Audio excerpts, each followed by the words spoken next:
वनाग्नि सचेतनता कार्यक्रम मयूरभंज जसीपुर मां बुढ़ीपाट जंगल सुरक्षा महासंघ पक्षर वनाग्नि सचेतनता कार्यक्रम अनुष्ठित हो जाइछि।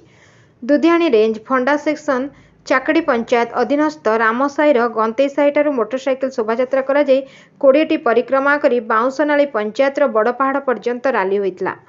करंजिया वनखंडर डीएफओ श्रीकांत नायक, एसीएफ मदन मोहन महंत, दुधियाणी रेंज अधिकारी प्रदीप कुमार पृष्टि प्रमुख फीता काटी कार्यक्रम शुभारंभ करथिले। शोभायात्रा परे बड़पहाड़ ग्राम रे एक वनाग्नि सचेतनता शिविर अनुष्ठित होइतला। सेतिरे मां बुढ़ीपाट जंगल सुरक्षा महासंघर सभापति लालपति महंत सभा परिचालना करथिले।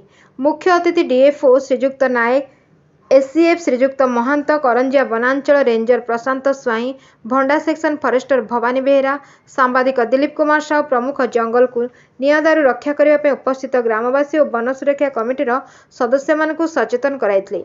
जंगल को निआदारू रक्षा करबा और वन्यजंतु मानकु सुरक्षा पाई सचेतन कराइबा आदि उल्लेखनीय भूमिका पाई रामसाई जंगल सुरक्षा समिति, नौणा, पहाड़पुर, छेमुंडिया एवं बड़पहाड़ वन सुरक्षा कमिटी को अतिथिगण उपढौकन दे शिविर में संबर्धित करा जायथिला।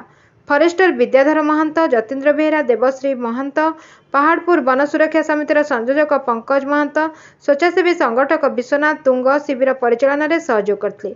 शेष में केफ्रेडार संयोजक धनेश्वर महंत धन्यवाद अर्पण करथिले। Mayurbhanj Dilip Kumar Sahu report, Ekamra news.